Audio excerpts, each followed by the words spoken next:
Avis vascular centre, మన దేశంలోనే the best varicose vein hospital. Peddi is back on his feet. Peddi తన కాళ్ళతో మళ్ళీ వెనక్కి వచ్చాడు. ఈ మధ్య మీ మీద కొన్ని thumbnails చూడడం ఏంటంటే మీరే కాల్ తీసేస్తారు అని చెప్పి. ఏ సీక్వెన్సెస్ లో ఎక్కువగా ఉన్నారు మీరు? కుస్తీ పోటీ ఎపిసోడ్ వచ్చాడు కూడా అందరూ ఉంటారు సార్. ఎందుకు చరణ్ గారి వ్యక్తిత్వంలో అంత ప్రత్యేకత ఏముంది? సార్ ఇక్కడ ఉంటే నేను ఆయన పక్కన ఇలా ఉంటాను, నుంచొని ఉంటాను. ఆయన పక్కన నుంచోవాలి అంటే ఎంత ధైర్యం కావాలి. సార్ వన్స్ సెట్లోకి వచ్చిన తర్వాత ఆయన వచ్చే విధానం మొత్తం ఇండియన్ ఇండస్ట్రీలోనే ఒక అద్భుతమైన బాడీ బిల్డింగ్ ఎవరికి ఉందంటే ఫస్ట్ పేరు ఇందే వస్తుంది అని చెప్పి ఎప్పటి నుంచో అంటూ ఉన్నారు. సెట్లో కూడా జిమ్ ఉంది. షార్ట్ అయిపోగానే వెళ్ళటం, మళ్ళీ జిమ్ చేయటం, మళ్ళీ షార్ట్లో రావడం. వీ వర్క్ కాకుండా చాలా బాగా కష్టపడతారు. అంటే మామూలు సీన్స్లో మనం ఏమైనా కేర్ తీసుకోవచ్చు, కానీ ఇసుక ఆ మట్టి సీన్లో ఉన్నప్పుడు క్లియర్లీ కాళ్ళు కొట్టుకుపోవడం ఇలాంటివన్నీ జరుగుతూ ఉంటాయి. మోకాల మీద చూస్తుంది సార్. చాలా రిసీవ్ చేశారు, చాలా ఇంజరీ అయింది కదా, కన్ను దెబ్బ తగిలింది. ఈ మధ్య చెయ్యి ఒకటి ఇక్కడ రైట్ క్యాచ్ ఒకటి. ఆల్మోస్ట్ లైక్ ఆ పోస్టర్ వచ్చింది కదా మీకు, గద పట్టుకుని ఉన్నది, హనుమంతుల వారిని రిప్రజెంట్ చేస్తే ఏదైనా సినిమా తీస్తే ఎలా ఉంటుందో అలా కనిపించారు. గ్రీన్ మీద చూస్తే మీకు ఎలా ఉంటుందో తెలియదు, కానీ లైవ్లో మేము చూసిన అయితే మీ డ్రీమ్ ప్రాజెక్ట్ కిందే వర్ణించారు దాని గురించి. చిరంజీవి గారితో చేయాలని ఉందని. ఎందుకు ప్రత్యేకంగా చిరంజీవి గారి గురించి ఏం మాట్లాడుతున్నారు సార్? గారు పక్కన చేయాలని ఏ ఆర్టిస్ట్ కొంటే చెప్పండి. కలప చూడాలనుకునే వాళ్ళే కోట్ల మంది ఉంటాయి. ఇప్పుడు ఎన్టీఆర్ గారి లుక్ చూసి మేము చాలా ఇంప్రెస్ అయ్యాం. అసలు నేను అయితే 2-3 నిమిషాలు గుర్తుపట్టలేదండి ఫస్ట్ ఎన్టీఆర్ గారిని. ఈ దగ్గరికి వచ్చిన తర్వాత సో ఆయన నుంచి ట్రాన్స్ఫర్మేషన్ ఏం పెద్ద విషయం కాదంటారు. ఇప్పుడు మన హీరోలందరూ అంతేనండి, కష్టపడటంలో ముందు ఉన్నారు. రామచంద్ర గారు ఆయన వాళ్ళలో ఉండి నాన్ వెజ్ తినకుండా అంత బిల్డప్ చేశారు body. Only vegetarian. Global star అని ఎప్పుడైతే ఫ్యాన్స్ అందరూ పిలవడం మొదలు పెట్టారో తర్వాత గ్లోబల్ రేంజ్లో ఒక పెద్ద సినిమా ఇవ్వలేదు. ఇందులో చాలా గేమ్స్ ఉన్నాయి కాబట్టి ఏంటి గేమ్ చేంజ్ చేస్తుంది అంటారు ఆయన? కావాల్సినంత ఉన్నాయి ఇందులో, 100% రీచ్ అవుతుంది. క్లైమాక్స్ గురించి ఒక్కొక్కరు ఒక్కొక్క రకం అనుకుంటున్నారు కదా, మీరు క్లైమాక్స్ గురించి మీ ఉద్దేశం ఏంటి, ఏం చెప్తారు ఆడియన్స్? ఏ లేదు, వచ్చే ప్రతి ఆడియన్స్ బయటికి గుండె బరువుకుపోయి వస్తాడు, కళ్ళు ఇలా తుడుచుకొని బయటికి రావాల్సింది. Ladies and gentlemen, welcome to I Dream Media. నేను ప్రియదర్శన్. సో June 4th పెద్దిపై చాలా పెద్ద పెద్ద అంచనాలు అందరికీ ఉన్నాయి. చాలా ఎగర్గా వెయిట్ చేస్తున్నాం. ఇప్పటికే లేట్ అయిందని చాలామంది బాధపడుతూ ఉన్నాం.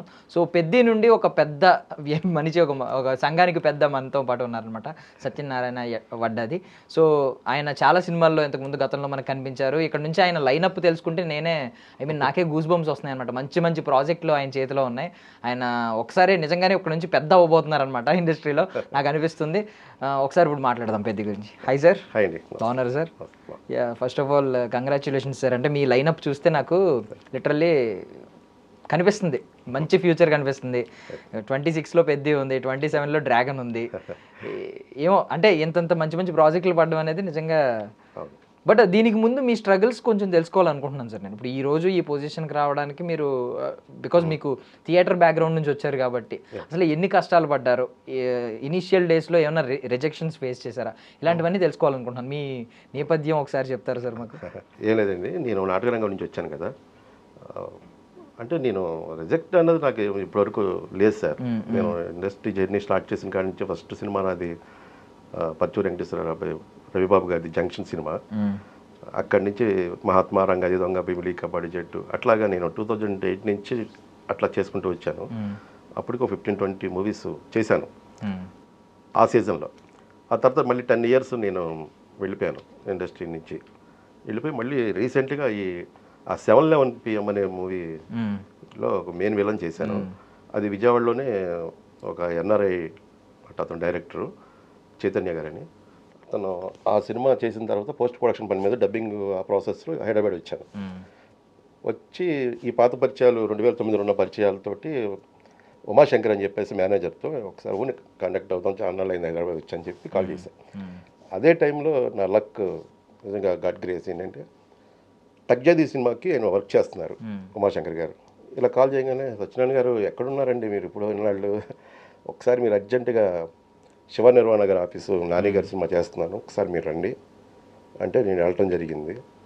శివానిరాణ గారు చూడంగానే "అరే, మా జీవగారిలాగా ఉన్నారండి మీరు" అని చెప్పి ఆయన బాగా నన్ను ఓన్ చేసుకొని చిన్న ఆడిషన్ ఇవ్వండి సార్ అంటే చేశాను. అట్లా ఆ సినిమాలో వేషం వచ్చింది. ఆ టక్ జగదీష్ చేసిన వేళ విశేషం, సార్ని శివానిరాణ గారిని కలవటం ఈ రోజు వరకు స్టిల్లో ఖాళీ లేదు, రెండవతోనే ఉంది. అంటే పెద్దికి ఎలా సార్, పెద్ది ఎలా అయిందండి ఫస్ట్? పెద్దీలో సురేష్ గారు అని చెప్పేసి నాకు, అంటే అతను నా జర్నీ చూస్తూనే ఉన్నారు. ఇప్పుడు మీరు ఎట్లాగా అన్నారో అలాగే నా జర్నీ చూస్తూ ఉండి ఒకరోజు నాకు కాల్ చేశారు, భజన గారు మనం పెద్ద దానికి ఆడిషన్ జరుగుతున్నాయి, ఒకసారి రండి, మీ హెల్ప్ కూడా కావాల్సి వస్తుంది నాకు అంటే వెళ్ళా. వెళ్తే కొంతమంది స్టేజ్ ఆర్టిస్టులు వాళ్ళు వీళ్ళు కావాలండి, ఇలా విజయనగరం స్లాంగ్ అట్లాగా అని అన్నారు. అంటే చాలామంది పంపించాను. అట్లాగే నేను కూడా వెళ్ళి ఆడిషన్ ఇచ్చాను. ఇచ్చిన తర్వాత ఇంకా అది స్టార్ట్ అయిపోయి 1.5 year అయిన తర్వాత కూడా నాకేం కాల్ రాలా. సార్ నేను కూడా ఇంకా పెద్దగా దాని మీద హోప్స్ పెట్టుకోలేదు, ఎందుకంటే పెద్ద సినిమా, అంత పెద్ద స్పాన్, అందులో మనకు అవకాశం లేదేమోలే లైట్ తీసుకున్నాను. కానీ వన్ డే నాకు ఒకసారి కాల్ వచ్చింది, శ్రీనివాస్ గారు అని చెప్పేసి కాల్ చేశారు. సార్ ఇలాగ నేను సురేష్ గారు ఇచ్చారు మీ నెంబరు, డేట్స్ రేపటి ఎల్లుండి నుంచి ఉంటాయి. ఏ సినిమా సార్ అని పెద్ది అన్నమాట. సార్ డేట్స్ ఖాళీ అడుగుతున్నారేంటి సార్, నేను ఖాళీగానే ఉంటాను ఆ సినిమా కోసం, నో ప్రాబ్లం సార్ నేను వస్తాను. అట్లా అవకాశం. So Peddi I mean first నుంచి చాలా, ఫస్ట్ ఎప్పుడైతే ఆ బ్యాట్ షాట్ ఒకటి వచ్చిందో అది విపరీతంగా వైరల్ అయిందండి. ఆ పాట ఎంత విపరీతంగా వైరల్ అయిందో, చికిరీ సాంగ్ మనకు తెలుసు. ఇప్పుడు ట్రైలర్ వచ్చిన తర్వాత రకరకాల అంటే ఆలోచనలు ఎలా ఉన్నాయంటే ఇది అదేనా అని డీకోడ్ చేసుకుంటూ ఉన్నారు. అంటే క్లైమాక్స్లో ఒక డైలాగ్ విన్నానండి నేను, ఏమన్నానంటే Peddi is back on his feet, Peddi తన కాళ్ళతో మళ్ళీ వెనక్కి వచ్చాడు. సో ఆల్రెడీ ఎప్పటి నుంచో ఒక ప్రచారం జరుగుతుంది, పెద్ది కాళ్ళు ఉండదా, కాళ్ళు తీసేస్తారా, ఇలాంటివి నడుస్తుంది. ఈ మధ్య మీ మీద కొన్ని thumbnails చూడడం ఏంటంటే మీరే కాళ్ళు తీసేస్తారు అని చెప్పి ఇలాంటివి వింటూ ఉన్నాం. ఒకవేళ అదే నిజమైతే మాత్రం చరణ్ గారి ఫ్యాన్స్ మిమ్మల్ని ఆల్మోస్ట్ ఒక 2 నెలలు తిట్టుకుంటారేమో కదా. తిట్టుకున్నా కూడా గొప్ప అదృష్టం, అదృష్టం. నిజంగా ఒక క్యారెక్టర్ తిట్టుకోవడం అన్నది గొప్ప అదృష్టం. అది అంటే వాళ్ళకి ఓన్ అయిపోయినట్టే. మనం ఇప్పుడు తిట్టుకుంటారంటారా, తిట్టుకోరంటారా? తిట్టుకోరండి. ఓకే. అంటే మాకు తెలిసిన వరకు ఏంటంటే మీరు ఒక సంఘానికి పెద్ద అని చెప్పి కుస్తీ పోటీ ఆ వాటిల్లో కనిపిస్తారు, ఆ సీన్స్లో కనిపిస్తారు అని చెప్పి విన్నాం. ఏంటంటే ఏ సీక్వెన్సెస్లో ఎక్కువ ఉన్నారు మీరు? అంటే అదే శివరాజ్ కుమార్ గారు ఆ కుస్తీ పోటీ ఎపిసోడ్ వచ్చేటప్పుడు కల్లా అందరూ ఉంటారు సార్. శివరాజ్ కుమార్ గారు ఉంటారు, జాన్ విజయ్ గారు, మన అజయ్ ఘోష్ గారు, శ్రీకాంత్ భరత్ గారు, అట్లాగా మేము ఒక 8 మంది సంఘం పెద్దలు. వాళ్ళు సంఘానికి సంబంధించిన వాళ్ళే. శివరాజ్ కుమార్ గారు అంటే ఆయన ఒక కుస్తీ గురువు. అట్లా అండ్ మీ క్యారెక్టరైజేషన్ గురించి కొంచెం డిఫరెంట్ లుక్స్ అని చెప్పి అది ఒకటి అవుతుంది. ఐ మీన్ చాలా డిఫరెంట్ లుక్స్ లో కనిపించారు. ఏం చెప్పాలంటే ఆ కృష్ణమ్మ సినిమాలో మీరు ఒక యంగ్స్టర్ లాగా, ఒక మచ్చాలాగా, ఐ మీన్ మిమ్మల్ని ఇంట్రడ్యూస్ చేస్తున్నప్పుడు ఏమని చెప్తారంటే జాతిపిత మా ఊరికి అని చెప్తారు. బట్ మీదంతా చాలా చిచ్చా ఒక మచ్చ ఆ రోల్లో ఉంటది, చాలా చిల్లయి షార్ట్లు వేసుకుని నెక్లు వేసుకుని. బట్ ఇందులో ఎలా ఉంటదండి? ఇందులో బాగుంటుందండి. అది ఎర్రగోలాబీ సినిమాలో కమల్ హాసన్ గారి క్యాప్, ఆ రైబాన్ వైట్ కలర్ రైబాన్ స్పెట్స్, అది బాగా రిచ్గా ఒక డిఫరెంట్గా ఉంటుంది. అంటే బుచ్చిబాబు గారు నా గెటప్ని బాగా లవ్ చేశారు ఆయన సినిమాలో. ఎలా వచ్చింది ఆ చాయిస్? అది మీకు బుచ్చిబాబు గారే చెప్పారా ఈ అటైర్ ఉంటుంది? వాళ్ళ డిజైనింగ్, సార్ డిజైనింగ్ అంతా వాళ్ళ డిజైనింగ్ లేకుండా మనం ఎట్లా చేసుకోవాలి. అంటే మీరు ఏమైనా ఎప్పుడైనా మీకు ఒక క్యారెక్టరైజేషన్ చెప్పినప్పుడు ఎక్స్ట్రా ఏమైనా యాడ్ ఆన్ చేసుకుంటూ ఉంటారా మీరు? అంటే ఒకవేళ స్పెక్ట్స్ లేకపోయినా స్పెక్ట్స్ పెట్టుకోవడం, క్యాప్ వేరే క్యాప్ చెప్పినా మీరు ఇంకో క్యాప్ పెట్టుకోవడం, అట్లాగా మీ లుక్స్ ని మీరు ఒకటి మనకి ఏదో ఐడియా ఉంటుంది, కానీ వాళ్ళు ఒకటి అనుకుంటారు కదా నా క్యారెక్టర్కి ఈ గెటప్ కావాలని, దాన్ని మనం టేక్ ఓవర్ చేయలేం. అంటే మనం వాళ్ళు ఏది ఇచ్చారో చేయటం తప్ప మనం అంతకు మించి మనం దాటి వెళ్ళకూడదు. పేరుకి చరణ్ గారిని పెద్ది అని పెట్టారు కానీ నిజంగా పెద్ద వంశానికి ఆయన ఒక వారసుడిగా వచ్చాడు. మెగా వంశానికి, మెగాస్టార్కి వారసుడిగా ఆయన వచ్చాడు. కానీ ఆయన గురించి చెప్పిన ప్రతి ఒక్కరు కూడా ఆల్మోస్ట్ లైక్ ఆయన ఎప్పుడూ అలాంటి భేదం ఉండదు. కామన్ ఒక ఐ మీన్ జూనియర్ ఆర్టిస్టులు ఎలా ఉంటారో అలాగే బిహేవ్ చేస్తారు, వాళ్ళతో మాట్లాడతారు, అందరినీ విష్ చేస్తారు. చెప్పండి, మీరు నిజంగా చెప్పండి, అసలు ఎందుకు చరణ్ గారి వ్యక్తిత్వంలో అంత ప్రత్యేకత ఏముంది? ఏ లేదండి, ఇప్పుడు అప్కమింగ్ ఆర్టిస్టులు అండి, ఇప్పుడే ఏదో ఇండస్ట్రీలో చిన్న చిన్న వేషాలు చేస్తున్నారు. ఒక రామ్ చరణ్ గారు మెగా ఫ్యామిలీ నుంచి వచ్చిన యాక్టర్. అతనికి కొన్ని కోట్ల మంది అభిమానులు ఉన్నారు. అతను మేము ఇంత దగ్గరగా, అంటే సార్ ఇక్కడ ఉంటే నేను ఆయన పక్కన ఇలా ఉంటాను, నుంచొని ఉంటాను. ఆయన పక్కన నుంచోవాలి అంటే ఎంత ధైర్యం కావాలి, రావాలి. ఒక రకమైన పేరు ఉంటుంది బాడీలో. ఇవన్నీ మనం మైండ్లో పెట్టుకుంటే ఉంటాయి. సార్ రాకముందు సార్ వన్స్ సెట్లోకి వచ్చిన తర్వాత ఆయన వచ్చే విధానం, అక్కడ సెట్లో ఉన్న వాళ్ళందరినీ పలకరించే ఆ పలకరింపులో ఉండే ఆప్యాయత అయిపోతాయి. మనం ఏదో నా పక్కన ఉన్న కో ఆర్టిస్ట్తో యాక్ట్ చేస్తున్నట్టే ఉంది సార్తో. అంత ఓన్ చేసుకుంటారు సెట్లో రాగానే సార్ అందరినీ. దానివల్ల ఆ భయం ఉండదు. చాలా అసలు మాటలు కూడా చెప్పలేకపోతాను. అంత కలిసిపోతారు మనిషి. అంటే ఆయన గద పట్టుకుని ఆ ఫైట్ సీక్వెన్స్లోనే, అది కాకుండా ఆ కుస్తీ పోటీల్లో ఆయన బాడీని చూసిన తర్వాత లిటరల్లీ ముందు నుంచి ఆయన మీద ఒక కమెంట్ ఉంది. మొత్తం ఇండియన్ ఇండస్ట్రీలోనే ఒక అద్భుతమైన బాడీ బిల్డింగ్ ఎవరికి ఉందంటే ఫస్ట్ పేరు ఏందే వస్తుంది అని చెప్పి ఎప్పటి నుంచో అంటూ ఉన్నారు. బికాజ్ ఆ హెవీ బాడీ, ఈవెన్ ఇప్పుడు రానా గారు లాంటి అంత హైట్ ఉన్న పర్సన్ ఆ కైండ్ ఆఫ్ బాడీ బిల్డ్ చేశారంటే వేరు. బట్ ఈయన ఒక యావరేజ్ హైట్, ఒక యావరేజ్ లుకింగ్ హీరోస్ అందరూ ఉంటారు కదా, ఆ హైట్లో ఉండి కూడా ఆ kind of bulky body build చేసుకుని వచ్చారు. ధృవ సినిమాలో చూసాం, చాలా సినిమాలో చూసాం. మీకేమనిపించింది అండి ఆయన కుస్తీ పోటీకి ఆయన ఆ బాడీతో వచ్చినప్పుడు, చూసినప్పుడు ఏమనిపించింది? ఆయన హార్డ్ వర్క్ అనిపించిందండి. ఇప్పుడు అంటే సెట్లో కూడా జిమ్ ఉంది, షార్ట్ అయిపోగానే వెళ్ళటం, మళ్ళీ జిమ్ చేయటం, మళ్ళీ షార్ట్లోకి రావటం, అట్లాగా ఆయన చాలా హెవీ వర్క్ అవుతుంది. చాలా బాగా కష్టపడతారు ఆయన. కష్టం విషయంలో అసలు ఆయన ఆశ్చర్యం వేస్తుంది. అసలు ఇక్కడ డూబ్ లేకుండా చేశారండి సినిమాలో ఫైట్లు అన్ని, ఆ కుస్తీ పోటీలు అన్ని, చెంపులు కానీ అవన్నీ. అది చాలా గొప్ప. అసలు అది ఇది కూడా విన్నాం, అంటే డూప్ లేకుండానే చేశారు అన్ని షాట్లు ఆల్మోస్ట్ అని. అవునండి. అసలు మీరు అది నిజం చెప్పగలరా అలా క్లియర్? అయ్యో, అసలు డూప్ అనేది లేదు. అసలు డూపే లేదండి, డూపే లేదు. అంటే డూప్ లేదు అంటే వాళ్ళు ముందు రిహార్సల్ కోసం చేస్తారు కదా, అవి చేసి షూట్ చేసినవి కూడా సార్కి చూపించేవాళ్ళు. ఎందుకులే రిస్క్ అనుకున్నారో ఏమో తెలియదు, కానీ సార్ మాత్రం లేదు నేను చేస్తానని చెప్పి మళ్ళీ మాకు ఎక్స్ట్రా, అసలు అయిపోయిన వరకు మళ్ళీ ఎక్స్ట్రా పడింది. అంటే సార్ వచ్చి డైరెక్ట్గా ఇంకా ఆయనే చేశారు మొత్తం. అంటే మామూలు సీన్స్లో మనం ఏమైనా కేర్ తీసుకోవచ్చు, కానీ ఇసుక ఆ మట్టి సీన్లో ఉన్నప్పుడు క్లియర్లీ కాళ్ళు కొట్టుకుపోవడం ఇలాంటివన్నీ జరుగుతూ ఉంటాయి ఆటోమేటిక్గా. మీరేమన్నా ఆ టైంలో ఆయన ఏమన్నా అబ్జర్వ్ చేస్తారా, చిన్న ఇంజ్యూరీస్ అలాంటివి ఏమన్నా? పాపం మోకాల మీద ఇలా చూస్తుంది సార్, ఆ షాట్ చాలా అసలు 5-6 టేకులు పైన అయినాయి. కొద్దిగా ఫ్లాట్స్ అయ్యని పెట్టుకొని చేశారు, కానీ రిస్కే కదా. ఆయన చాలా రిస్క్ చేశారు, చాలా ఇంజూరీ అయినాయి కదా, కన్నుకి దెబ్బ తగిలింది, ఈ మధ్య చెయ్యి ఒకటి ఇక్కడ లైట్ ఫ్రాక్చర్ ఒకటి. చాలా హార్డ్ వర్క్ చేశారండి. ఏం పెట్టుకున్నారో మనసులో తెలియదు, కానీ ఈసారి బలంగా గుద్దాలనుకున్నారు. ఆల్మోస్ట్ లైక్ ఆ పోస్టర్ వచ్చింది కదా మీకు, గద పట్టుకుని ఉన్నది, పెహల్వాన్ గెటప్ లో ఉన్నది, ఏదో హనుమంతుల వారు బయోపిక్ తీస్తే, హనుమంతుల వారిని రిప్రజెంట్ చేస్తే ఏదైనా సినిమా తీస్తే ఎలా ఉంటుందో అలా కనిపించారు ఆ బాడీతో. దీన్ని ఈవెన్ నా హెయిర్, లాంగ్ హెయిర్ గెడ్డం అసలు స్క్రీన్ మీద చూస్తే మీకు ఎలా ఉంటుందో తెలియదు, కానీ లైవ్ లో మేము చూసిన వాళ్ళం అయితే అసలు మాకు ఒళ్ళు పులకరించేది ఆయన చూస్తుంటే. ఇప్పుడు చిరంజీవి గారిని మీరు మామూలుగా సినీ ప్రేమికులు అందరూ కూడా ఆయన సినిమాలన్నీ చూసిన వాళ్ళమే థియేటర్లో. ఆయన్ని థియేటర్లో చూసి ఇప్పుడు చరణ్ గారిని పక్క నుంచి చూస్తూ ఆయన పక్కన యాక్ట్ చేస్తున్నప్పుడు ఏమన్నా మీకు చిరంజీవి గారి ఏమన్నా రిజెంబ్లింగ్ కనిపించిందా? అప్పట్లో చిరంజీవి గారు పాత సినిమాల్లో చేసినప్పుడు, ఆయన 30s 40s చేస్తున్నప్పుడు, ఇప్పుడు చరణ్ గారి లుక్స్ ఏమన్నా అనిపించినాయి అక్కడైనా? దగ్గరగా సార్ది చూసాం కదండి మనం. అది ఏ సినిమా, అది అడి దొంగలో సార్ నిర్బాడితేనే కదా చేసేది. చరణ్ గారిని చూడగానే ఫస్ట్ నాకైతే రీకనెక్షన్ షాట్లు అయ్యో పడ్డాయి. అడి దొంగ, ఆ ఖైదీ సినిమాలో ఆ షర్ట్ లేకుండా ఉంటాయి, అట్లా కొద్దిగా అలాగే ఉంటాయి ఫీచర్స్ అయినా కూడా. ఓకే. అండ్ బుచ్చిబాబు గారి గురించి మాట్లాడుకుంటే, మీరు ఇప్పుడు మంచి మంచి సినిమాలు చేశారు, ఈవెన్ నెక్స్ట్ సినిమాలు కూడా లైనప్ కూడా మంచి మంచి సినిమాలు ఉన్నాయి. ఇప్పుడు డ్రాగన్ కానీ పాన్ ఇండియా ప్రాజెక్టులు చేస్తున్నారు. ఇలాంటి టైంలో బుచ్చిబాబు గారు మనకి చాలా ఒక అండర్ డాగ్ లాగా వచ్చి, ఈరోజు స్లమ్ డాగ్ మిలియనర్ సినిమా ఉంది, ఒక అండర్ డాగ్ అనుకున్న వ్యక్తి సడన్గా టాక్ ఆఫ్ ద టౌన్ అయిపోతాడు. అలా అయిపోయారు ఇప్పుడు బుచ్చిబాబు గారు. అసలు ఎక్కడ ఉప్పెనకు ముందు ఆయన ఏముంది, ఆయన రికార్డు చూసుకుంటే ఏం కనిపించింది, ఉప్పెన తర్వాత ఒకసారి ఒక pan India project Ram Charan గారితో అసలు మనం ఊహకే అందట్లేదు. అవునండి. ఏం చెప్తారు, ప్రత్యేకత ఏమైనా ఉందా ఆయన ఇంత ఎదగడానికి? మీరు అబ్జర్వ్ చేసింది ఏంటి? ఆయన సింపుల్ సిటీ సార్. ఆయన చాలా చాలా కామ్గా ఉంటారు, చాలా డౌన్ టు ఎర్త్ ఉంటారు. అసలు ఎక్కడ ఆయనకి నేను ఒక డైరెక్టర్ని అరవాలి, వేకలేయాలి అని అసలు ఆయన. ఇంకోటి ఏంటంటే ఆయన దగ్గర ఉన్న ప్రత్యేకమైన విషయం ఏంటంటే ఆయన ఎనర్జీని వేస్ట్ చేసుకోరు. ఆయన అంత మానిటర్ దగ్గరే ఆయన ఎనర్జీ అంత వేస్ట్ అవుతుంది. ఆ షాట్లో ఓకే చేయటం అట్ల మీద తప్ప మిగతా అదంతా ఆయన పెట్టుకోరు అసలు మైండ్లో. సెట్లోకి పొద్దునే ఎలా వస్తారో సాయంత్రం వరకు అలాగే ఉంటారు ఆయన. దానివల్ల ఆయన ఇంత పెద్ద సినిమా చేయగలుగుతున్నారు.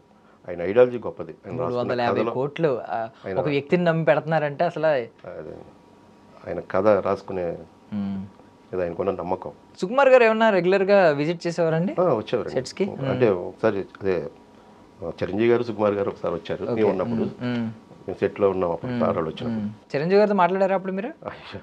అప్పుడు మేము షార్ట్లో ఉన్నాము, సార్ వాళ్ళు వంట దగ్గర కూర్చున్నారు. Okay okay. ఇంకా అక్కడి నుంచి అటే వెళ్ళిపోయారు. అంటే షార్ట్లో ఉండగా మనం వెళ్ళి షూట్లో ఉండగా మనం చేయకూడదు, డిస్టర్బ్ చేయకూడదు.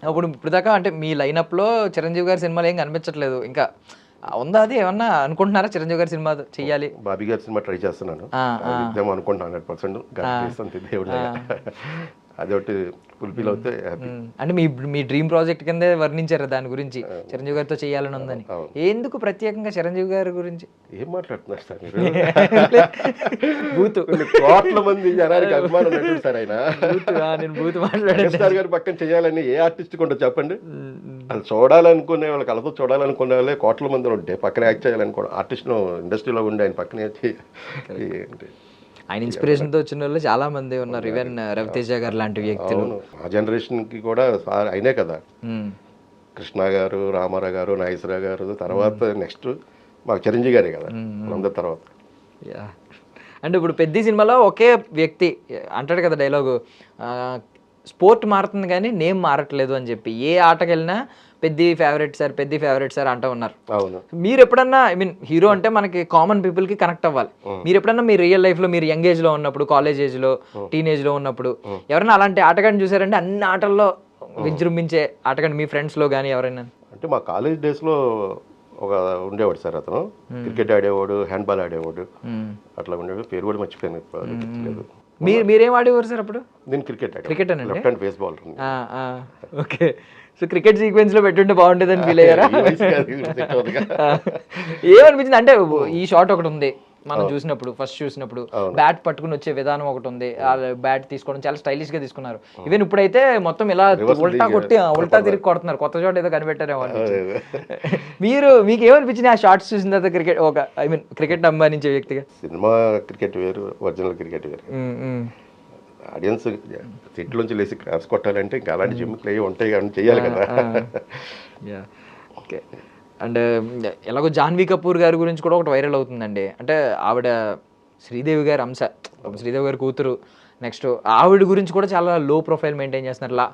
లైక్ అసిస్టెంట్ డైరెక్టర్ కింద వ్యవహరించింది ఆమె, బుచ్చిబాబు గారు వెంటే తిరిగేది అని చెప్పి అంటూ ఉన్నారు. ఏంటి సార్ అది? దాని మీద ఆవిడ చాలా హార్డ్ వర్క్ అండి ఆవిడది. అంటే నేను మేడం గారితో నాకు సీన్లు ఏం లేవు కానీ ఐటమ్ సాంగ్ చేసాం. ఐటమ్ సాంగ్ చేసినప్పుడు అసలు ఎంత హార్డ్ వర్క్ చేసేవాళ్ళు ఆవిడ. రామ్ చరణ్ గారితో పాటు ఆ స్టెప్స్ మ్యాచ్ చేసేవాళ్ళు. చాలా గ్రాఫ్స్ ఉండేది, ప్లే పట్టుకునేది ఆవిడ. హనీ మాస్టర్ గారి ఫేవరెట్ ఆవిడ. ఎందుకంటే ఒక మాస్టర్కి డాన్స్ బాగా వేసేవాళ్ళు అంటే బాగా ఇష్టపడతారు కదా, అట్లాగా దాన్ని మేడం చాలా. ఇప్పుడు ఆ స్పెషల్ సాంగ్ లో మీరు కూడా ఉంటారంట కదా? ఇంపార్టెన్స్ ఉంది. చూద్దాం, ఎడిటింగ్ టేబుల్ మీద ఎన్ని ఉంటాయి ఏం పోతే తెలియదు. మొత్తానికైతే స్క్రీన్ ప్రెజెంటేషన్ బాగానే ఉంటుంది ఉంది నాకు. ఎందుకంటే ఒకవేళ శోభ గారు ఉంచండి అవి కావాలి కంపల్సరీగా అని అంటారు. అపార్ట్ ఫ్రమ్ పెద్ది ఎలాగో మీరు ఇప్పుడు ఒక మాట అన్నారు కదా, చూద్దాం ఇంకా ఎడిటింగ్ అవ్వాలి, స్క్రీన్ మీద ఎంత ఉంటుంది అనేది, పోర్షన్ అనేది చూడాలి అని. గతంలో మీరు ఏ సినిమాలో అయినా మీరు అనుకున్న కొన్ని సీన్స్ ఏమన్నా ఎడిటింగ్లో పోయి, బికాజ్ అది మన డెసిషన్ కాదు, ఎడిటర్ డైరెక్టర్ గారు కూర్చుని అరే మనకి లెంత్ ఇంతే, నిడివికి ఇంతే ఉండాలి, లేకపోతే కొన్ని సీన్స్ ఎక్కువైపోతాయి, అవన్నీ దృష్టిలో పెట్టుకుంటారు. సీన్స్ ఒకవేళ సీన్స్ వేస్ట్ సీన్స్ అయితే తీయరు, చిత్రీకరించరు, కాబట్టి అవి ఏదో అవుతాయి. బట్ అలాగే ఏమన్నా మిస్ అయిన సీన్స్ ఏమైనా ఉన్నాయా సార్? అరే ఇది సీన్ పడి ఉంటే బాగుండేదని. అంటే స్వాగ్ అనే సినిమా చేశాను, స్వాగ్ శ్రీ విష్ణు గారిది. అందులో మంచి క్యారెక్టర్ అది. అది శ్రీ విష్ణు గారికి కౌంటర్ ఇచ్చే మంచి సీన్స్. ఓకే. మొత్తం ఎడిటింగ్ లో పోయినాయి, మొత్తం ట్రాక్ పోయింది. అట్లాగా ఏంటంటే అంటే ఇప్పుడు స్వాగ్ అనేక వంశం అని చెప్తారు, ఆయనకి ఆపోజిట్ లో పెద్ద ఆయన ఉంటాడు కదా, రిటైర్డ్ అవుతాడు ఎస్ఐ, అర్థమైంది. అందులో ఆ ఎపిసోడ్ లో నేను అతను కౌంటర్ చెప్పేది. Okay okay. మొత్తం అసలు ఆ ఎపిసోడ్ తీసేశారు. అట్లాగా చాలా పోతా ఉంటాయి, చాలా సినిమాలు మిస్ పోతా ఉంటాయి ఎడిటింగ్ టేబుల్ మీద. చేసిందంతా ఉండాలి అనుకోవటం కూడా తప్పే కదా, అంటే ఆ టైమింగ్ అదంతా చూసుకుంటారు, ఆ లెంత్. అండ్ ఇప్పుడు వచ్చే ఆర్టిస్టుల్లో కూడా స్టేబుల్గా ఉండే ఆర్టిస్టులు ఉంటారు, మీరున్నారు. ఎంత స్టేబుల్గా నిలకడగా ఉంటారంటే స్థితప్రజ్ఞత అని భగవద్గీతలో చెప్పినట్టు మీలాంటి ఆర్టిస్టులు థియేటర్ బ్యాక్గ్రౌండ్ నుంచి చాలా స్ట్రగుల్తో వచ్చి చాలా సబ్జెక్ట్తో వచ్చి చాలా స్టేబుల్గా ఉంటారు. ఎక్కడ గ్రౌండ్ లెవెల్లోనే ఉంటారు. నాకు తెలిసి ఇప్పుడు మీరు డ్రాగన్, పెద్ది వీటి తర్వాత పెద్ద స్టార్ అయిపోయినా కూడా అలాగే ఉంటారు. రేపొద్దున ఇంటర్వ్యూకి వచ్చిన నేను అది చెప్పగలను. బట్ ఈ బ్యాక్గ్రౌండ్ నుంచి వస్తూ ఉంటారు కదా, మీరు నేర్చుకునే విలువలు ఇప్పుడున్న జనరేషన్ డైరెక్ట్ సెట్స్లోకి వచ్చే జనరేషన్కి మీకు ఉన్న భేదాలు ఏంటి? అంటే అదే సార్, ఇప్పుడు ఏంటంటే కొద్ది కష్టాలు తెలిసిన వాళ్ళు ఏంటంటే ఎప్పుడు మీరు అన్నట్టుగానే అలాగే ఉంటారు. ఏ కష్టం లేకుండా డైరెక్ట్గా వచ్చేవాళ్ళు ఏంటంటే ఇదే ఫైనల్ అని అక్కడ ఫిక్స్ అయిపోతారు. అది అంటే వాళ్ళ తప్పని కూడా అనడానికి లేదు, వాళ్ళు ఉన్న పరిస్థితులను బట్టి అంతే. అంటే సహనం విషయంలో కూడా ఇదే నడుస్తుంది, పేషెన్స్. ఇప్పుడు మీకు ఏంటంటే మీరు స్వాగ్ టైంలో ఇలా ఎడిటింగ్ పోతే తర్వాత ఎక్కడ చెప్పుంటారు నాకు తెలిసి. ఈరోజు నేను అడిగాను, నేను పర్టికులర్ క్వశ్చన్ అడిగితే చెప్పారు. బట్ చాలా మంది ఏంటంటే ఇలా ఎడిటింగ్లో పోయినప్పుడు వాళ్ళే వచ్చి చెప్తా ఉంటారు, అరే నా సీన్ పోయింది, ఇది పోయింది అని ఫ్రస్ట్రేట్ అవుతూ ఉంటారు. అలాంటివి కూడా నేను మీ జనరేషన్ ఎవరైతే ఇలా థియేటర్ బ్యాక్గ్రౌండ్ నుంచి వచ్చి కష్టపడి వచ్చారో వాళ్ళ నుంచి నేను ఎప్పుడూ చూడలేదు సహనం విషయంలో. ఉండదు, ఎందుకంటే వాళ్ళకి తెలుసు. ఇప్పుడు అప్పుడు ఆ స్వాగ్ డైరెక్టర్ గారు నన్ను చాలా ఇష్టపడి ఆ వేషానికి పిలిపించుకొని వేషం చేయించుకున్నారు. అది ఎందుకు, కృష్ణమ్మ సినిమా చూశారు సార్, చాలా డిఫరెంట్ యాంగిల్స్లో చేస్తున్నారు ఈయన, భలే ఉంది పర్ఫార్మెన్స్ అని. తీసేసిన తర్వాత కూడా నాకు కలిసిన తర్వాత చాలా బాధపడ్డారు సార్, లెంత్ వల్ల పోయింది సార్, కానీ నెక్స్ట్ ప్రాజెక్ట్లో మిమ్మల్ని బాగా వాడతాను నేను, ప్రామిస్ చేస్తున్నానని చెప్పారు. అంటే యాష్ సింగిల్ అని చెప్పి ఒకటి చేస్తున్నారు. అప్పుడు వచ్చారు, ఆ సెట్కి వచ్చారు శ్రీ విష్ణు గారు ఆ సినిమాకి డైరెక్టర్ వచ్చినప్పుడు చెప్పారు అనమాట. అండ్ మొత్తం కృష్ణం సినిమా ఆల్మోస్ట్ మీరు మొత్తం సినిమా నిడివంతా ఉంటారు ఆల్మోస్ట్ మీరు. లాస్ట్ వరకు ఉంటారు. ఉన్న 4 క్యారెక్టర్లు మేమే కదా, నేను, హీరో గారు, మైసాల లక్ష్మణ్, ఇంకో కృష్ణ అని కుర్రాడు, మా 4 మధ్య తిరుగుతూ ఉంటారు. అంటే మీరు ఇప్పుడు చిరంజీవి గారితో చెయ్యాలి అని అనుకుంటున్నారు, అది అవ్వాలని మేము కూడా కోరుకుంటున్నాం. Thank you very much. And Chiranjeevi గారిలా వచ్చిన కొంతమంది, అంటే ఇప్పుడు నెక్స్ట్ రవితేజ గారు వచ్చారు, ఆయన కూడా అంతే ఎన్నో అవమానాలు ఎదుర్కొని ఎక్కడి నుంచో వచ్చి ఒక జీరో స్థాయి నుంచి ఈరోజు ఒక విత్తనంలా వచ్చి ఇప్పుడు మర్రి చెట్లాగా ఎదిగిన వ్యక్తి. ఏ బ్యాక్గ్రౌండ్ లేకుండా ఈవెన్ నాని గారు, ఆయన కూడా ఒక పెద్ద వృక్షంలో మారుతున్న వ్యక్తి. సో వాళ్ళిద్దరితో మీరు నటించారు.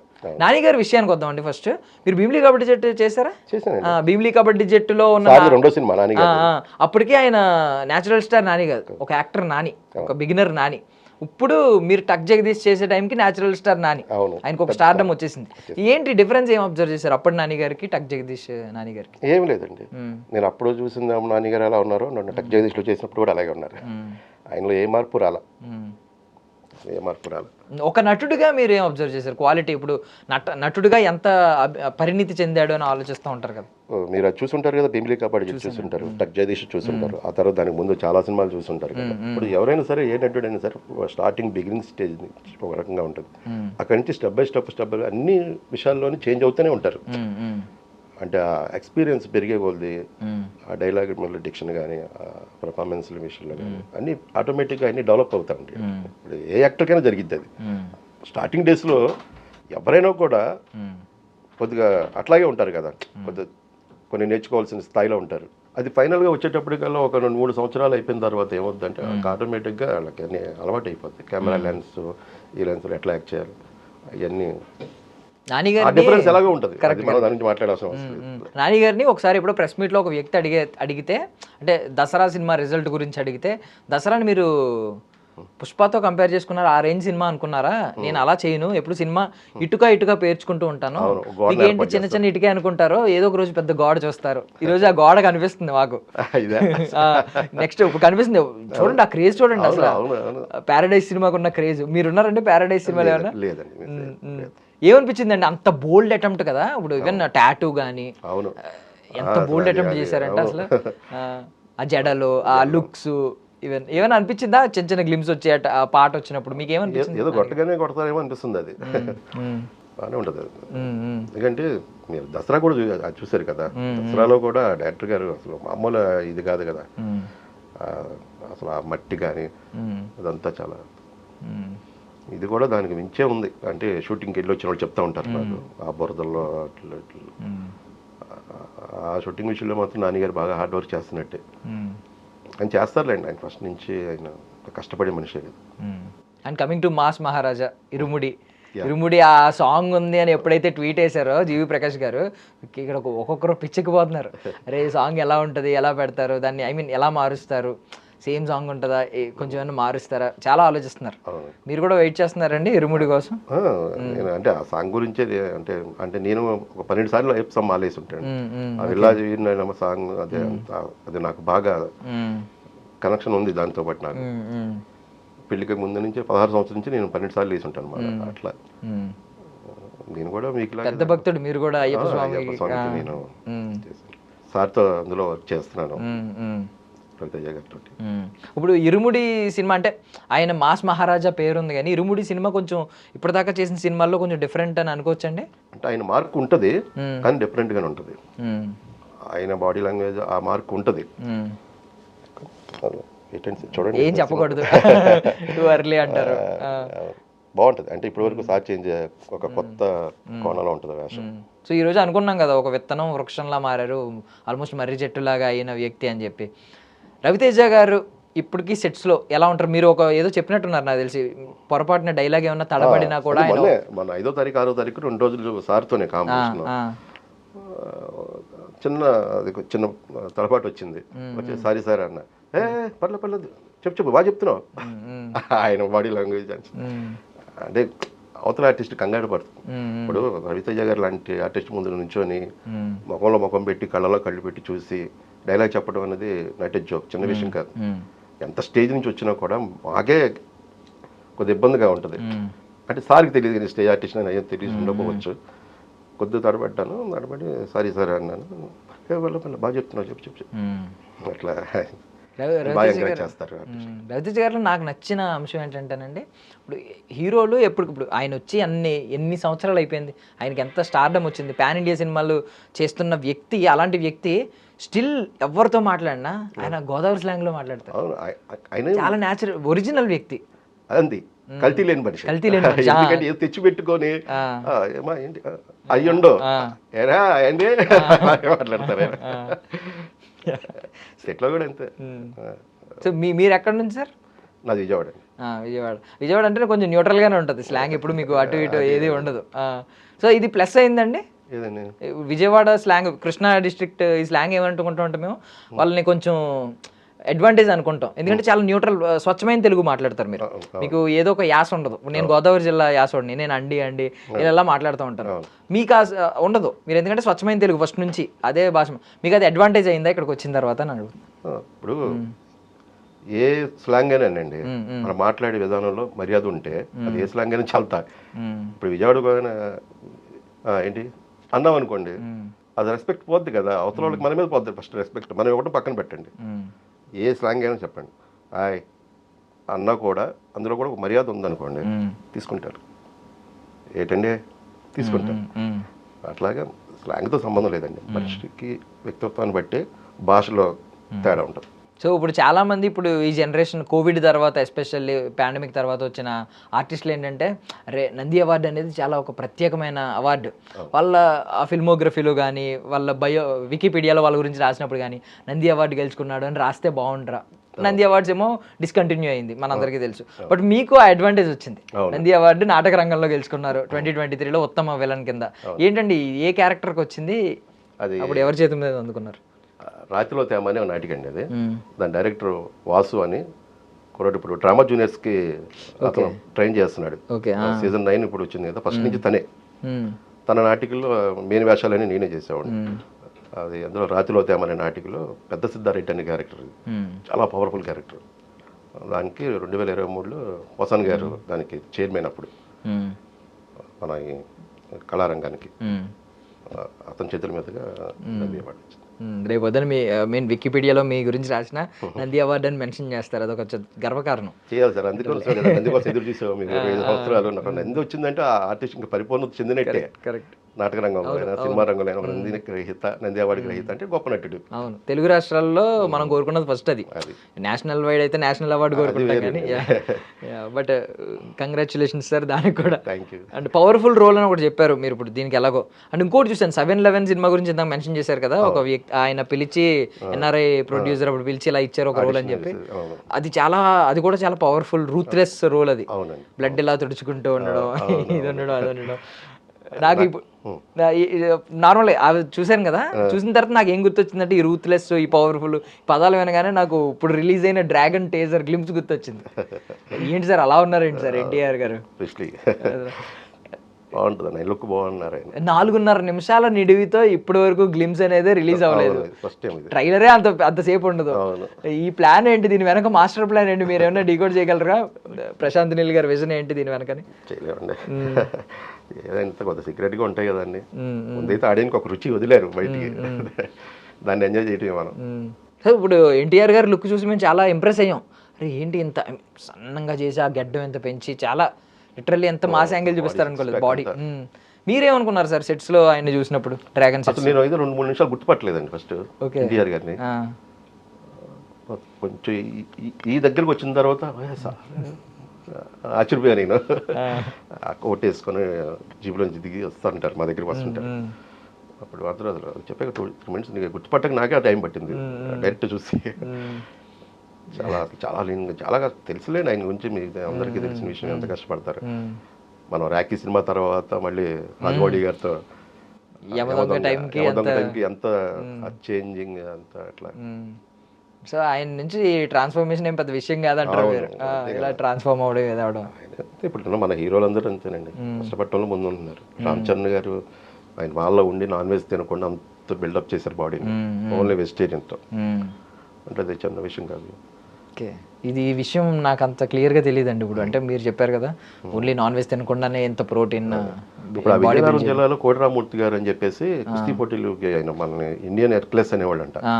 అతను పెద్ద బాడీ, అతని పేరు మీద ఇప్పుడు పెద్దలో కూడా కోటరామూర్తి కుస్తీ పోటీలు అని పెట్టి ఉంటుంది. సంఘం పేరు కూడా అదే, కోటరామూర్తి కుస్తీ పోటీల సంఘం అని ఉంటుంది. అతను ప్యూర్ వెజిటేరియన్. ఓకే, అసలు నాన్ వెజ్ తినకుండా అంత బాడీని ఆయన చేయగలిగారు. గ్రేట్ సార్ అలాంటివి.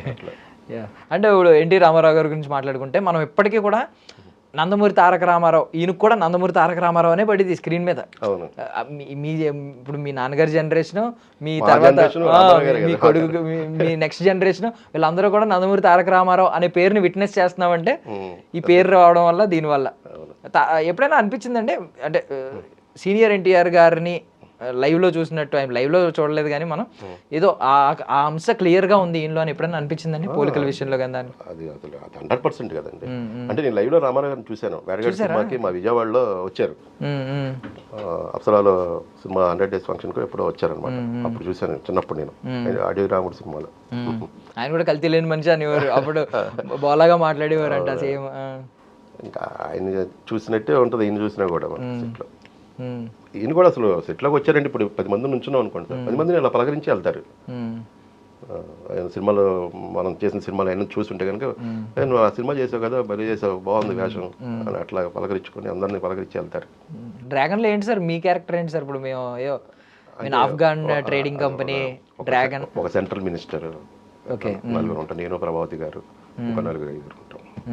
అంటే మీకు ఏ కైండ్ ఆఫ్ రోల్స్ నచ్చుతున్నాయండి? ఇప్పుడు ఐ మీన్ షార్ట్ వేసుకుని, ఒక నెక్కర్ వేసుకుని, ఒక బనియన్ వేసుకుని ఆ కైండ్ ఆఫ్ క్యారెక్టర్లా, ఒక సంఘ పెద్ద ఇలాంటి క్యారెక్టర్లా, ఒక మినిస్టరా, ఒక రూత్లెస్ మినిస్టరా, రకరకాల క్యారెక్టర్లు చేస్తారు. ఆర్టిస్ట్కి అది నచ్చింది ఇది నచ్చింది అని ఉండదండి. ఏ క్యారెక్టర్ అయినా చేయగలగాలి, చేయొచ్చు. కానీ నేను ఎక్కువగా ఇష్టపడేది ఏంటంటే కోట గారి కైండ్ ఆఫ్ క్యారెక్టర్స్ అయితే నాకు బాగా ఇష్టం. ఎందుకంటే ఆయన నాకు బాగా ఇష్టమైన నటుడు అనమాట. అతనిలాగా నేను రీచ్ అవ్వాలి అనేది నా ప్రయత్నం.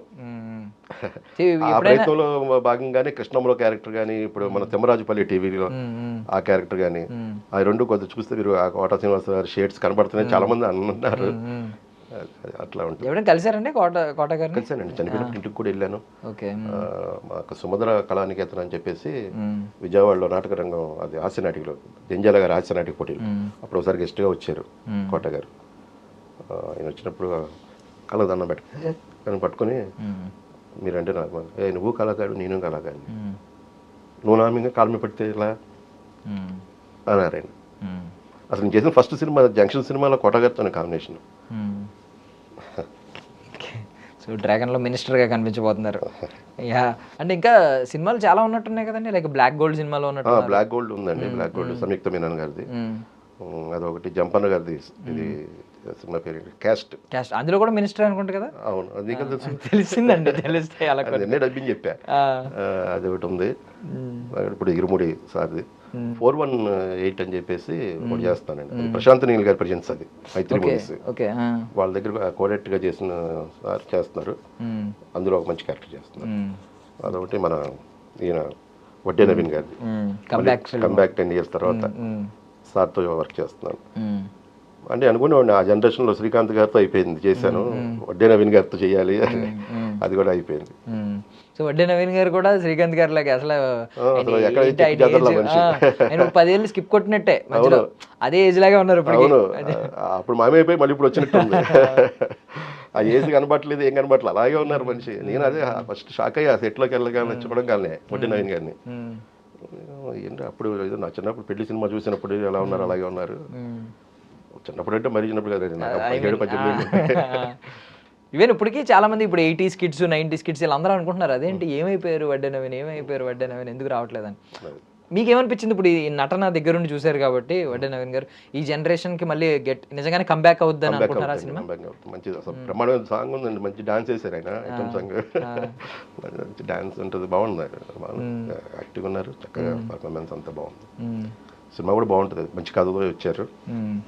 చూద్దాం. సో కమింగ్ బ్యాక్ టు ఒకసారి పెద్దికి వస్తున్నాం అండి. పెద్ది సినిమా నిజంగా ఆయన మీద ఒక భారం ఉంది, ఒక బాధ్యత ఉంది. ఎందుకంటే గ్లోబల్ స్టార్ అని ఎప్పుడైతే ఫ్యాన్స్ అందరూ పిలవడం మొదలు పెట్టారో తర్వాత గ్లోబల్ రేంజ్లో ఒక పెద్ద సినిమా ఇవ్వలేదు, ఆ స్టార్డమ్కి సరిపడ్డ సినిమా పడలేదు. ఏదో ఒక మిస్కాలిక్యులేషన్స్ అవ్వడం, మొన్న సినిమా కానీ గేమ్ చేంజర్ కానీ ఇవన్నీ నిజంగానే గేమ్ చేంజ్ చేసే సినిమా కావాలి ఆయనకి. సో ఇందులో చాలా గేమ్స్ ఉన్నాయి కాబట్టి ఏంటి గేమ్ చేంజ్ చేస్తుంది అంటారు ఆయన? అవును, కావాల్సినంత ఉన్నాయి ఇందులో, 100% రీచ్ అవుద్దండి. మీరు అనుకునే మనం జనాలు అనుకుంటున్న వాళ్ళ ఫ్యాన్స్ కొన్న అంత బాగా అంతా రీచ్ అవుతారు. 100% సినిమా బ్లాక్ బస్టర్ అంతే, ఇంకా దాని గురించి ఇంకా వేరే. సో ఫ్యాన్స్ కి బిర్యానీ అంటారా? 100% ఫ్యామిలీ ప్యాకే, family pack biryani. Okay. So పెద్ద సినిమా మీ కెరియర్లో ఎలాంటి పాత్ర పోషిస్తుంది అని అనుకుంటున్నారు మీరు? నాకైతే మంచి రీచ్ ఉంటుందండి, స్క్రీన్ ప్రెజెంటేషన్ బాగుంటుంది. ఎందుకంటే ఇప్పుడు మీరు అన్నట్టుగా పాన్ ఇండియా సినిమా, బాగా అందరూ చూస్తారు, ఇండస్ట్రీ అంతా చూస్తారు.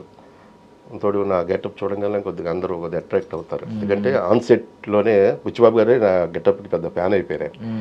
డైరెక్షన్ డిపార్ట్మెంట్ అంతా చెప్తుంటారు, నీ గెటప్కి ఆయన పడేసావా అని. అలాంటిది ఇంకా ఇండస్ట్రీ అంతా ఎందుకు చూడుకున్నాడు, నాకైతే మంచి రీచ్ ఇస్తుంది. అండ్ దివ్యేందు శర్మ గారు, ఆయన పేరేంటి, మీర్జాపూర్లో మున్నాభయ్య క్యారెక్టర్ చేసిన ఆయన్ని తీసుకొచ్చి ఇక్కడ యాంటోగనిస్ట్ రోల్ ఇచ్చారు. మున్నాభయ్య ఎంత పెద్ద ట్రెండ్ అయిందో మీకు తెలుసు కదా. ఈవెన్ డబ్బింగ్ కూడా ఆయనే చెప్పినట్టున్నారు, దానికి చెప్పిన క్యారెక్టర్ ఏముంటదండి, ఆయన క్యారెక్టర్ ఎలా ఉంటుంది అంటే అదే ఆ ఎపిసోడ్కి మాకు సంబంధం లేదు. అనంత కుస్తీ పోటీ శివరాజ్ కుమార్ గారు చెప్పారు కదండి, జాని విజయ్ గారు, ఎట్లా మేము ఆ ఎపిసోడ్ అసలు. సో శివరాజ్ కుమార్ గారిది ఒక హీరోలు అండి మొత్తం, మంచి రోల్ అండి. ఆయనే పెద్దని ప్రపోజ్ చేస్తారు, కుస్తీ ఆడతాడు అని చెప్పి బాగుంటుందండి, చెప్పకూడదు అంటే మీకు. బట్ టేస్ట్ పోద్ది మీకు, అది కరెక్టే. బట్ క్లైమాక్స్ గురించి ఒక్కొక్కరు ఒక్కొక్క రకం అనుకుంటున్నారు కదా, మీ ఉద్దేశం ఏంటి? మీరు క్లైమాక్స్ ఏంటి అనేది చెప్పొద్దు, దాని రెఫరెన్స్ ఎలా ఉంటుంది అని కూడా చెప్పొద్దు. బట్ మీ ఉద్దేశం ఏంటి క్లైమాక్స్ గురించి? కొంతమంది నెగిటివ్ గా కూడా అనుకునే వాళ్ళు ఉన్నారు, అరే క్లైమాక్స్ లో ఏదన్నా అయితే మా చరణానికి ఏమన్నా అయితే మేము ఎలా తట్టుకుంటామరా, అరే కాలిపోతే ఎలా రా, ఇలా రకరకాలు అనుకుంటున్నారు కదా. మీరు క్లైమాక్స్ గురించి మీ ఉద్దేశం ఏంటి, ఏం చెప్తారు ఆడియన్స్? ఏ లేదు, వచ్చే ప్రతి ఆడియన్ బయటికి గుండె బరువుకిపోయి వస్తాడు, కళ్ళు ఇలా తుడుచుకొని బయటికి రావాల్సిందే. క్లైమాక్స్ అది ఎక్స్పెక్ట్ చేయలేం, ఆ క్లైమాక్స్ మేము ఊహించిన క్లైమాక్స్ అయితే కాదు, ఏం కాదు, మీరు అనుకున్నది ఏమి ఉండదు. ఓకే. సో ఇప్పుడు ఈ మెథడ్ యాక్టింగ్ అంటూ ఉంటారు కదా సార్, మీరు ఎంతవరకు బిలీవ్ చేస్తారండి? అంటే ఆ క్యారెక్టర్లోనే ఉంటారా, కెమెరా కట్ చెప్పినా కూడా మీకు ఏదైతే క్యారెక్టర్ ఇచ్చారో ఆ క్యారెక్టర్లోనే ఉండి బిహేవ్ చేస్తూ అలాగే ఉంటారా సెట్స్లో ఉన్నంతసేపు? సెట్స్లో కెమెరా ముందు ఉన్నంతసేపే ఉంటామండి, కట్ చెప్పిన తర్వాత ఆటోమేటిక్గా మళ్ళీ బయటకు వచ్చి మళ్ళీ కెమెరా వెళ్ళి యాక్షన్ అన్న తర్వాతే మళ్ళీ పరకాయ ప్రవేశం. అది ఈజీ అనండి స్విచ్ అవ్వడం, అప్పటికప్పుడు ఫట్మన్ స్విచ్ అవ్వడం ఈజీయేనా? ఈజీ అంటే దానికి అదే అంటే మా లాంటి వాళ్ళకి ఈజీ, ఎందుకంటే మేము స్టేజ్ కాబట్టి నెంబర్ ఆఫ్ రిహార్సల్ చేసి ఉంటాం కాబట్టి దాంట్లోకి వెళ్ళిపోతాం, బయటకు వస్తూ ఉంటాం. ఇప్పుడు కొత్తగా యాక్టింగ్ నేర్చుకునే వాళ్ళు అయితే మీరు చెప్పినట్టుగా ఆ మూడ్లోనే ఉండాలి, అలాగే బిహేవ్ చేయాలి. అలాగే అల్లు అర్జున్ గారు పుష్ప టైంలో ఆయన కెమెరా ముందు కాదు కదా పక్కన కూర్చున్నా కూడా అదే మూడ్లో ఉంటారు. ఇలా పెట్టుకుని ఉండేవారంట పాపం. ఇలా ఉండేవాళ్ళు. అది ఇలా వేసుకుని అంతా అసలు ఆయన ఆ మూడే ఆ లుక్ అలా చూడటం అందులోనే ఉండేవాళ్ళు. అందుకని ఎవరిని డిస్టర్బ్ చేసేవాళ్ళు కాదు, దగ్గరికి వెళ్ళేవాళ్ళు కదా ఎవరు. మిస్ అయిన హీరోలు ఎవరు సార్ మీరు యాక్ట్ చేయకుండా, ఐ మీన్ చెయ్యాలి అనుకున్నప్పుడు? చిరంజీవి గారు. ఆయన పేరు ఎంత గురించి చెప్తున్నారు మీరు. ఇంకా మిస్ అయిన వాళ్ళు ఎవరైనా ఉన్నారా ఇప్పుడు సూపర్ స్టార్స్ గా కన్సిడర్ అవుతున్నారు? ప్రభాస్ గారు, మహేష్ బాబు గారు, ప్రభాస్ గారు స్టార్ హీరోల్లో. ఓకే, మహేష్ బాబు గారు, ప్రభాస్ గారు కూడా లైనప్ లో రావాలి. వాళ్ళు ఎప్పటికైనా వస్తారు కానీ చంద్రీ గారితో ఫస్ట్ వచ్చారు. చాలా చాలా ఐ మీన్ ఆ కోరికలో కూడా చాలా స్వార్థంగా చాలా క్లారిటీగా ఉన్నారు. ఫస్ట్ చిరంజీవి గారితో అయిపోవాలి అని చెప్పి. అవ్వాలి సార్, మేము కూడా ఐ డ్రీమ్ తరపు నుంచి మీ డ్రీమ్ నెరవేరాలని కోరుకుంటున్నాం సార్. సో మీ వర్క్ ఫిలాసఫీ ఏంటండి, సిద్ధాంతం ఏంటి, పని సిద్ధాంతం? మీరు ఏం లేదండి, నమ్మకంతో పనిచేయాలి, ఇష్టంతో పనిచేయాలి, ఏ పనైనా చేయండి. ఇండస్ట్రీయే కాదు, ఇప్పుడు నాకు నచ్చిన ఫీల్డ్లోకి వచ్చాను కాబట్టి ఇక్కడ ఎన్ని కష్టాలు ఉన్నా నాకు పెద్ద లెక్క చేయవు. ఎందుకంటే ఇష్టంతో పని చేస్తాం కష్టమైనా సరే. అట్లాగే నువ్వు ఎంచుకున్న ఫీల్డ్ ఏదైనా కానివ్వండి, ఇష్టంతో పని చేయటం నేర్చుకుంటే ఎప్పటికైనా లైఫ్ గోల్ రీచ్ అవుతాం అన్నది నా ఫిలాసఫీ. మీకు పిల్లలు ఎంతమంది? 2 అమ్మాయిలు, 2 జాబులు చేస్తున్నారు. ఎవరైనా బిగినింగ్ డేస్లో ఎందుకు మనకి ఇవన్నీ అని చెప్పి అన్ని ఇప్పుడు ఈ రోజు మీ సక్సెస్ చూసి వాళ్ళే పొగుడుతున్న వాళ్ళు ఎవరైనా ఉన్నారా? అంటారు కదండి, ఈ మొహం చూసుకున్నాడు ఏంటి అర్థంలో అంటారుగా. మనం హీరో వేషాలు చేయడానికి రావట్లేదు ఇండస్ట్రీకి, నా తగ్గ వేషాల కోసం వచ్చానని నేను చెప్పుకున్న సమాధానం నేను చెప్పుకున్నాను. ఈరోజు సక్సెస్ చూసి ఏమంటున్నారు? ఆనందపడే వాళ్ళు ఉంటారు, బాధ వాళ్ళు ఉంటారండి. పట్టించుకోవాలి. మనం ఎదగాలంటే వెనకేమనుకుంటున్నారు, వెనక్కి తిరిగి అనుకుంటే 2 నిమిషాలు వేస్ట్ అవుతుంది. ముందుకు వెళ్ళిపోతానే ఉండాలి. పొగట్టలు పడుతున్నాం, తిట్లు పడతాం, అన్నీ పడతాం. అదే రోజు మనం నిలబెట్టిన రోజు అందరూ వస్తారు దగ్గరికి. సో ఇప్పుడు ఇంకొక 50 ఏళ్ళ తర్వాత మీకు ఐ మీన్ మీ క్యారెక్టర్లు అన్నిటిలో మీరు ఒక నటుడిగా మీకు ప్రౌడ్, ఐ మీన్ అన్నీ మిమ్మల్ని మీకు ప్రైడ్ తెచ్చిపెట్టిన క్యారెక్టర్సే ఉన్నాయి. బట్ ఒక 10 ఏళ్ళు, ఒక 20 ఏళ్ళు, ఒక 30 ఏళ్ళ తర్వాత మీకు ముందు గుర్తొచ్చే ప్రాజెక్ట్ ఏంటి సార్? ఫస్ట్ ఇప్పుడు చేసే ప్రాజెక్ట్ అన్నిటిలో ఈవెన్ ఇప్పుడు షూటింగ్లో ఉన్నవి, ఆల్రెడీ చేసేసినవి, రిలీజ్ అయిపోయినవి, రిలీజ్ అవుతున్నవి అన్ని. అంటే ఈ 50 ఏళ్ళ తర్వాత ఇంకొన్ని చేసి ఉంటాను ప్రాజెక్ట్. అయ్యో, చాలా డిప్లొమాటిక్ ఆన్సర్ ఇచ్చారా? అంతే కదా, మరి అప్పుడు ఇంకా ఏ ప్రాజెక్టులు ఉంటాయి కదా. ఇప్పుడు ఏ ప్రాజెక్ట్ చెప్తే ఎవరు ఫీల్ అవుతారా అన్నట్టు చాలా తెలివిగా మీరు అడిగిన క్వశ్చన్ లోనే ఆన్సర్ ఉంది. ఒక 50 ఏళ్ళ తర్వాత అన్నారు, ఇప్పుడు అన్నారు అనుకోండి, నేను చెప్పడం ఇప్పటి వరకు చెప్పండి పోనీ. చెప్తాను కొంచెం టర్న్ ఇచ్చింది అంటే చిన్న పెద్ద స్కేల్ అన్ని కాకుండా నటుడిగా మీకు అది ఇచ్చిన సంతోషం ఏది ఇవ్వలేదు అనేది ఉంటుంది కదా ఒక ప్రాజెక్ట్. ఏం ప్రాజెక్ట్ అండి? టక్ జగదీష్ శివ నిర్వాణ గారు వాళ్ళ వరకు ఫోన్ చేస్తున్నానంటే ఆ సినిమాలో ఆ క్యారెక్టర్ నాకంటే ఒక పెద్ద గుర్తింపు ఇచ్చింది అది. Super sir, super. నేను ఎప్పుడు చెప్తుంటాను అందరు, ప్రతి ఇంటర్వ్యూలో చెప్పే ఫస్ట్ మాట అదే. Super sir. So Satyanarayana Vaddadi గారు, మీకు వడ్డీ చక్రవడ్డీ యాడ్ అయ్యి సక్సెస్ ఇలాగే ఉండాలి. ప్రతి సంవత్సరం మీ సక్సెస్ ఈ వడ్డీ చక్రవడ్డీ ఎలా యాడ్ అవుతూ ఉంటుందో అలా యాడ్ అవ్వాలని కోరుకుంటున్నాం సార్. మళ్ళీ మీరు సక్సెస్ అయినప్పుడల్లా మమ్మల్ని కలవాలి, మాతో పంచుకోవాలి ఆ అనుభవాలని. Thank you so much sir, మీ విలువైన సమయాన్ని ఇచ్చినందుకు. Thank you very much. And for more videos, please subscribe to iDream channel. Subscribe to iDream Media. Please subscribe to iDream. Please subscribe to iDream. Please subscribe iDream. And please subscribe to iDream. For more videos, subscribe to iDream. please like, share and subscribe to the channel. Congratulations, iDream. Subscribe to iDream. Subscribe to iDream. So subscribe to iDream Media. iDream ki iDream team andarki huge congratulations. Please subscribe iDream Media. Please subscribe to iDream. Subscribe iDream. Please subscribe to iDream. iDream అంటే నా కళల channel subscribe చేసుకున్న నోరు తిరుగుతలేదు, మీరైతే గంట గుర్తు కొట్టండి. For more such videos, please subscribe to iDream. Subscribe to iDream. Please subscribe to iDream. Please subscribe iDream Media. Please do subscribe to iDream. Please subscribe to iDream Media. For best entertainment and information, please subscribe iDream. And don't forget to subscribe to iDream.